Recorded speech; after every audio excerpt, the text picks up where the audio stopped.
Hello students, चलिए आज इस क्वेश्चन से हम लोग जानने की कोशिश करते हैं कूलम्ब्स लॉ को, और क्वेश्चन से ही हम लोग कॉन्सेप्ट को भी समझने की कोशिश करेंगे। प्रीवियस ईयर क्वेश्चंस है, आपको इस तरह के क्वेश्चन प्रैक्टिस करने चाहिए क्योंकि आने वाले एग्जाम्स में आपको पीवाईक्यू बहुत हेल्प करते हैं।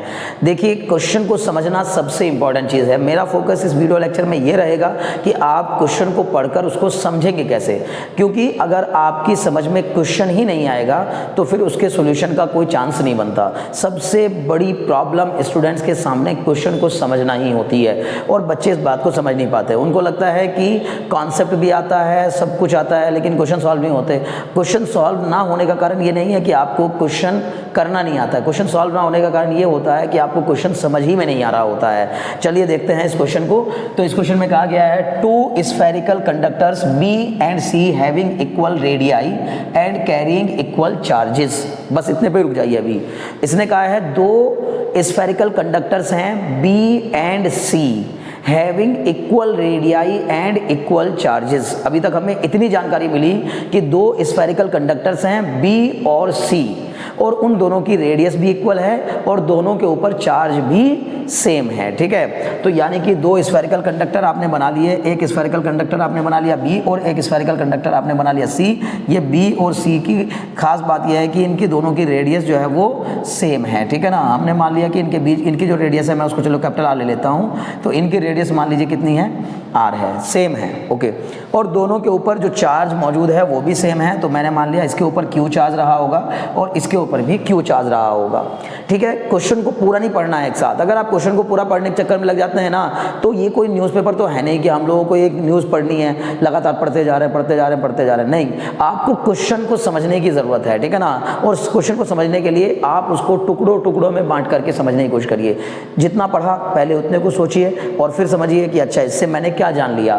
तो यहाँ तक हम लोग जान गए कि दो स्फेरिकल बॉडीज़ हैं जिनका रेडियस भी सेम है और उनके ऊपर मौजूद चार्ज भी सेम है। ओके, अब आगे क्या कहा इसने, repel each other with a force of F. अब ये दोनों एक दूसरे को रिपेल कर रहे हैं, कितने फोर्स के साथ, एफ फोर्स के साथ। तो ये तो हमने वैसे भी पढ़ा है कि अगर दो बॉडीज पर सेम चार्ज हो तो वो दोनों एक दूसरे को रिपेल करते हैं, अगर अपोजिट चार्जेस हो तो वो दोनों एक दूसरे को अट्रैक्ट करते हैं। According to Coulomb's law, Coulomb ने हमें यही बताया था कि दो चार्ज पार्टिकल एक दूसरे को या तो अट्रैक्ट करते हैं या तो रिपेल करते हैं। अगर दो चार्ज पार्टिकल सेम नेचर के हैं, यानी कि अगर दोनों पॉजिटिव हैं तो एक दूसरे को रिपेल करेंगे, और अगर दोनों नेगेटिव हैं तो एक दूसरे को तब भी रिपेल करेंगे। लेकिन अगर एक पॉजिटिव है और एक नेगेटिव है तो फिर दोनों एक दूसरे को अट्रैक्ट करेंगे। तो फिलहाल चूंकि दोनों पर चार्ज सेम था तो इसका मतलब चार्ज की नेचर भी सेम थी, तो दोनों एक दूसरे को क्या करेंगे, रिपेल करेंगे। और कितने फोर्स से रिपेल करेंगे, एफ फोर्स से रिपेल करेंगे, ये क्वेश्चन में दिया गया है। Okay, when kept apart some distance, जबकि उनको कुछ दूरी पे रखा गया है।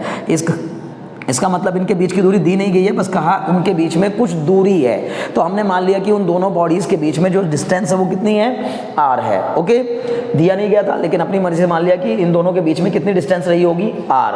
अब क्या कहा इसने, आगे बोला, a third spherical conductor having same radius as B, मतलब एक थर्ड, बस यहीं रुक जाइए अभी, है ना। एक थर्ड कंडक्टर को हमने लिया और उसको जिसकी रेडियस बी के जितनी ही रेडियस थी, यानी कि जितनी रेडियस इस बी की थी उतनी ही रेडियस उस थर्ड कंडक्टर की भी है, यानी कि साइज जो है वो सेम है। ओके, चलिए ठीक है जी, समझ में आ गई बात। बट अनचार्ज, लेकिन वो साथ ही साथ वो जो थर्ड वाला स्फीयर है या थर्ड वाला स्फेरिकल कंडक्टर है वो अनचार्ज्ड है। कैसा है, अनचार्ज्ड। ओके, उसके ऊपर कोई चार्ज मौजूद नहीं है, जीरो चार्ज। चलो जी, यहाँ तक भी बात समझ में आ गई।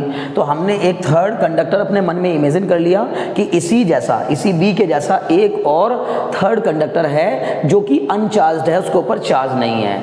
Is brought in contact with B, अब उसको बी के कॉन्टैक्ट में लाया गया, बी के कॉन्टैक्ट में लाया गया। ओके, चलो जी, हमने क्या किया, वो जो थर्ड कंडक्टर था उसको इस बी वाले कंडक्टर से टच करा के, यानी कॉन्टैक्ट करा दिया, इसका बी के साथ उसका कॉन्टैक्ट करा दिया। आगे पढ़ते हैं, then brought in contact with C, और फिर उसके बाद उसी का कॉन्टैक्ट सी वाले स्फीयर के साथ कराया। तो अभी तक कितनी बात समझ में आई, अभी तक कितनी बात समझ में आई कि दो चार्ज बॉडीज हैं जिनके चार्ज भी इक्वल हैं, रेडियस भी इक्वल हैं, बी और सी। एक थर्ड अनचार्ज्ड बॉडी है जो कि रेडियस उसकी उतनी ही है जितनी बी की है, मतलब बी के जैसा ही एक और स्फेरिकल कंडक्टर है जो कि अनचार्ज्ड है। हमने उस थर्ड वाले स्फेरिकल कंडक्टर को पहले बी से टच कराया, फिर वहाँ से हटाकर उसको सी के साथ टच कराया, और फिर क्या कहा है उसके आगे चलते हैं तो ठीक है ना, contact with C and finally remove away from both, और अब दोनों से ही दूर ले गए उसको। मतलब वो जो थर्ड वाला चार्ज आया था, थर्ड वाली जो बॉडी आई थी, जो अनचार्ज बॉडी थी थर्ड वाली, उसको पहले बी से कांटेक्ट कराया, फिर उसका सी के साथ कांटेक्ट कराया, फिर बी और सी दोनों से ही दूर ले गए। क्लियर, बहुत बढ़िया। तो अब क्या हुआ, अब इसने क्या कहा कि अगर मान लीजिए away from both the new force of repulsion between B and C is, और 4 ऑप्शन आपको दिए गए हैं, यानी कि आपको फाइंड करना है कि अब बी और सी के बीच में, ये काम करने के बाद बी और सी के बीच में लगने वाला फोर्स कितना होगा।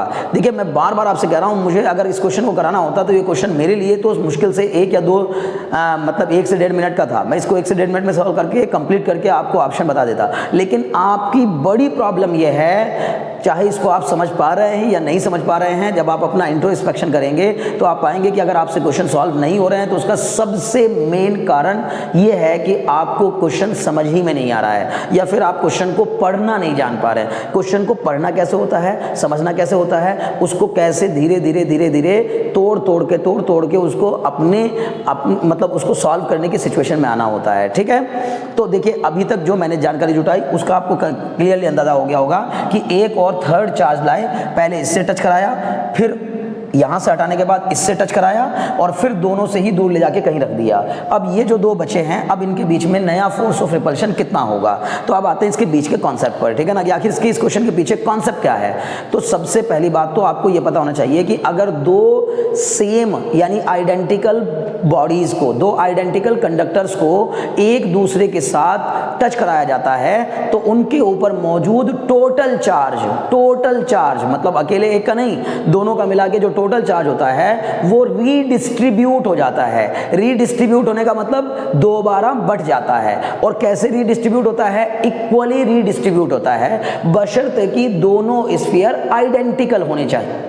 क्लियर, अगर किसी 2 स्फेरिकल चार्ज्ड या एक चार्ज और एक अनचार्ज्ड बॉडी को हम लोग एक दूसरे के कांटेक्ट में लाते हैं जो कि आइडेंटिकल हों, तो उनके एक दूसरे के कांटेक्ट में आने पर और फिर कांटेक्ट ब्रेक कराया जाता है, जब उनको अलग अलग करते हैं तो उनका जो टोटल चार्ज होता है वो रीडिस्ट्रीब्यूट हो जाता है। रीडिस्ट्रीब्यूट होने का मतलब दोनों पर आधा आधा बढ़ जाता है बस। लेकिन शर्त यह है कि दोनों कंडक्टर आइडेंटिकल होने चाहिए, एक जैसे होने चाहिए, दोनों का साइज सेम होना चाहिए। क्लियर है। अदरवाइज दूसरा कॉन्सेप्ट क्या आता है कि चार्ज का ट्रांसफर तब तक होता रहता है जब तक कि दोनों का पोटेंशियल इक्वल ना हो जाए। मतलब हमने जैसे थर्मोडायनेमिक्स में पढ़ा था कि जब हम किसी एक हाईयर टेम्परेचर वाली बॉडी के कांटेक्ट में लोअर टेम्परेचर वाली बॉडी को लाते हैं तो higher temperature to lower temperature heat transfer होना स्टार्ट हो जाती है, और तब तक होती रहती है जब तक कि दोनों का टेम्परेचर कांस्टेंट ना हो जाए, सेम ना हो जाए। सिमिलरली क्या होता है, जब 2 आइडेंटिकल चार्ज्ड और अनचार्ज्ड या दोनों चार्ज बॉडीज को एक दूसरे के कांटेक्ट में लाया जाता है तो उनके दोनों का मिला के जो नेट चार्ज होता है वो दोनों पर इक्वली बढ़ जाता है।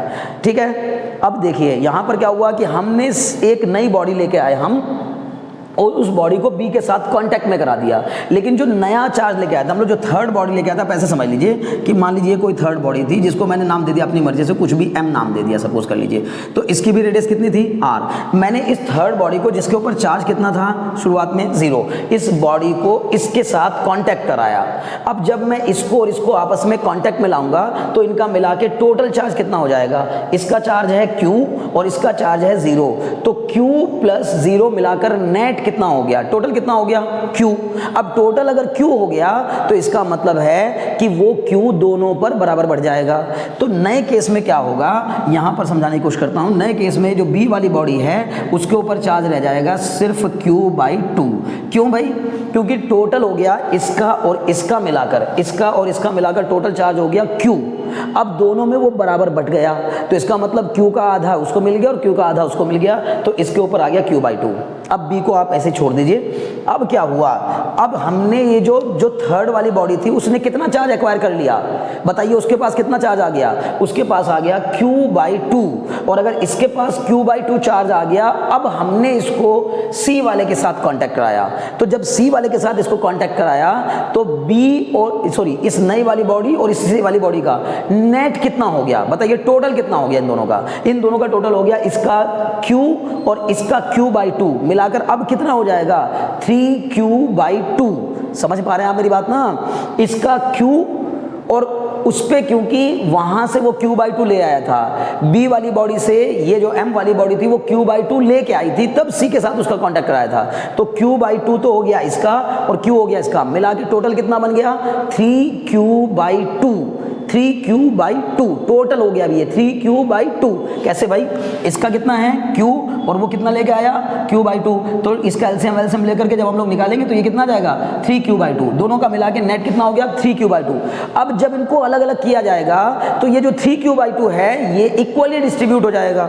समझ में आ रही बात, तो ये इक्वली डिस्ट्रीब्यूट होने का मतलब है जो 3Q/2 है इसके दो पार्ट हो जाएंगे, आधा आधा हो जाएगा, और 3Q/2 का हाफ कितना होगा, यानी कि वो हो जाएगा 3Q/2 का हाफ मतलब 1/2 टाइम्स ऑफ 3Q/2 यानी कि 3Q/4 आधा हो जाएगा ना, 3Q/2 का आधा तो 3Q/4 हो जाएगा। अब ये जो C वाली बॉडी है इसके पास कितना चार्ज रह गया 3Q/4। समझ में आ गई बात ना भाई, पहले उसके पास Q था लेकिन उसके कांटेक्ट में आने से नेट चार्ज बना 3Q/2, उसका आधा हो गया तो कितना बन गया 3Q/4। अब ये जो C और B वाली बॉडी है उनके बीच की दूरियों को नहीं हमने चेंज किया, तो इनके बीच की डिस्टेंस अभी भी कितनी है R है। तो अब उसने कहा नया फोर्स कितना होगा, तो अब हम फॉर्मूला लगाएंगे F dash is equal to, पहले तो इस केस में लगाइए फॉर्मूला, इस केस में फॉर्मूला लगाऊंगा तो F आएगा कितना K into Q upon R square. Coulomb's law के हेल्प से हमने फॉर्मूला लगा दिया K Q1 Q2 upon R square, formula होता है ना 1/4 pi epsilon not Q1 Q2 upon R square. दो चार्ज बॉडी के बीच में लगने वाले फोर्स का फॉर्मूला होता है 1/4 pi epsilon not Q1 Q2 upon R square, तो ये हो जाएगा K Q upon R square. ये आया पहले केस में, क्योंकि क्वेश्चन में दिया था कि पहले इनके बीच में कितना फोर्स लग रहा था F, तो हमने F की वैल्यू यहां से निकाल कर रख ली, वो कितनी आ गई K Q square upon R square. अब जरा यहाँ हम F डैश निकालते हैं, जब F डैश निकालेंगे तो ये आ जाएगा K into Q/2 into 3Q/4, formula क्या लग रहा है K Q1 Q2 upon R square. अब दोनों के बीच की डिस्टेंस अभी भी कितनी है R स्क्वायर। अब इसको मैं सिंप्लीफाई करूंगा तो ये आएगा कितना, देखिए 3/4 इंटू 2 मिला जुला के आ जाएगा 3/8, और ये बचेगा अंदर क्या K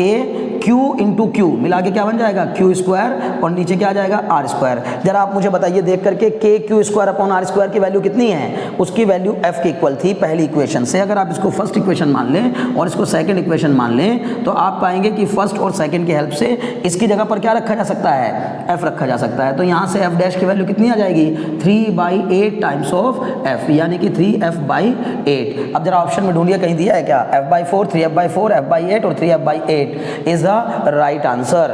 मुझे पूरी उम्मीद है कि आपने इस क्वेश्चन की हेल्प से कॉन्सेप्ट को समझा होगा। मैं वापस से आपको समराइज करता हूं। सबसे पहली बात कूलॉम्स लॉ का क्वेश्चन था, तो सबसे पहला काम तो ये कि आपको कूलॉम्स लॉ का फॉर्मूला पता होना चाहिए। कूलॉम ने दो चार्ज पार्टिकल के बीच में लगने वाले फोर्स ऑफ अट्रैक्शन और रिपल्शन के फॉर्मूले की हमें जानकारी दी थी और बताया था कि दो चार्ज पार्टिकल के बीच में लगने वाला फोर्स ऑफ अट्रैक्शन और रिपल्शन उन दोनों चार्ज पार्टिकल के चार्ज के प्रोडक्ट के डायरेक्टली प्रोपोर्शनल होता है, उनके बीच की डिस्टेंस के स्क्वायर के इन्वर्सली प्रोपोर्शनल होता है। इस फॉर्मूले के यानी इस लॉ की हेल्प से हमने एक फार्मूला बनाया था और वो फार्मूला बन के आया था F equal to K Q1 Q2 upon R square, जिसमें कि Q1 जो है वो पहला चार्ज का मैग्नीट्यूड है, Q2 जो है वो दूसरे चार्ज का मैग्नीट्यूड है और R जो है वो दोनों चार्ज पार्टिकल के बीच की डिस्टेंस है। K एक कांस्टेंट है जिसकी वैल्यू 9 × 10⁻⁹ होती है और K is equal to 1/4 pi epsilon naught होता है। इसमें एप्सिलॉन नॉट जो है वो absolute permittivity of free space होती है। आपको इतना सब जानकारी होनी चाहिए, तब तो हम लोग जो है ना जेईई मेंस या नीट या फिर एडवांस के क्वेश्चंस करने के लिए तैयार होंगे। तो मेन बात तो यह है कि फॉर्मूले भी चलो आपने याद कर लिए, लेकिन फॉर्मूला याद होने के बाद भी सर क्वेश्चन सॉल्व नहीं हो पाता है, कॉन्सेप्ट समझने के बाद भी क्वेश्चन सॉल्व नहीं हो पाता। तो उसका सबसे मेन कारण है कि क्वेश्चन समझ में नहीं आता है। मैंने इसीलिए इस अकेले क्वेश्चन पर इतना समय लगाया कि आपको समझाना चाहता था कि क्वेश्चन को कैसे समझना होता है, उसको छोटे छोटे पार्ट में कैसे बांटना होता है, उसको छोटे छोटे पार्ट में बांट करके उसको समझ करके तब उसको सॉल्व करना होता है, और हम आराम से धीरे धीरे धीरे धीरे उसको छोटे छोटे पार्ट में सॉल्व करते जाएंगे और फाइनली अपने लक्ष्य पर पहुंच जाएंगे। मुझे पूरी उम्मीद है बात समझ में आ रही होगी। तो एक तो पहली बात हो गई कि दो चार्ज पार्टिकल के बीच में लगने वाले फोर्स का फॉर्मूला F बराबर K Q1 Q2 upon R square. दूसरी बात आपको पता होनी चाहिए कि जब दो चार्ज बॉडी हो या एक चार्ज और एक अनचार्ज बॉडी हो, दोनों अनचार्ज नहीं होनी चाहिए, एक चार्ज और एक अनचार्ज या फिर दोनों चार्ज बॉडीज को अगर आपस में कांटेक्ट में लाया जाता है तो उनमें हाईयर चार्ज वाली बॉडी से लोअर चार्ज वाली बॉडी की ओर चार्ज ट्रांसफर होना स्टार्ट हो जाता है, और तब तक होता रहता है जब तक कि दोनों के पोटेंशियल सेम ना हो जाए, मतलब दोनों के इलेक्ट्रिक पोटेंशियल सेम ना हो जाए। लेकिन अगर दोनों बॉडीज आइडेंटिकल हैं तो ज़्यादा दिमाग लगाने की ज़रूरत नहीं है, एकदम मज़े के साथ आपको समझ लेना है कि एक दो बॉडीज़ को जब आपस में कॉन्टैक्ट में लाया जाता है तो एक बॉडी पर अगर Q1 चार्ज है और दूसरी बॉडी पर अगर Q2 चार्ज है तो दोनों का मिलाकर जो टोटल चार्ज बनेगा वो बनेगा Q1 प्लस Q2, और जब हम इनको दोनों को अब अलग अलग करेंगे तो ये Q1 प्लस Q2 जो है वो आधा आधा बढ़ जाएगा, मतलब पहली बॉडी को मिलेगा Q1 प्लस Q2 बाई 2 और दूसरी को भी मिलेगा Q1 plus Q2 by 2। Clear इतनी बात? तो दूसरा कॉन्सेप्ट ये समझ में आ गया, मतलब क्वेश्चन के पीछे के कॉन्सेप्ट समझ में आ गए।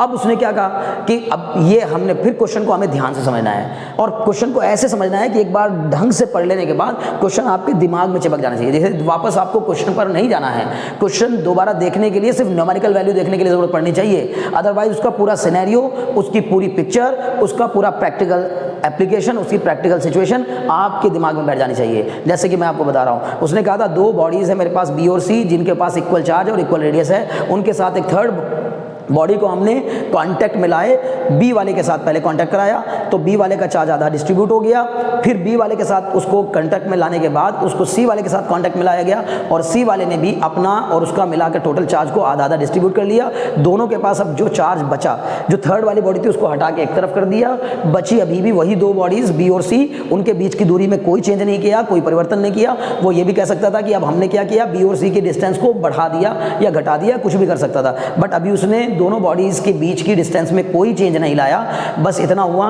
कि इनके चार्जेस जो है वो पहली वाली का चार्ज Q से बदलकर Q/2 हो गया, दूसरी वाली बॉडी का चार्ज Q से बदलकर 3Q/4 हो गया।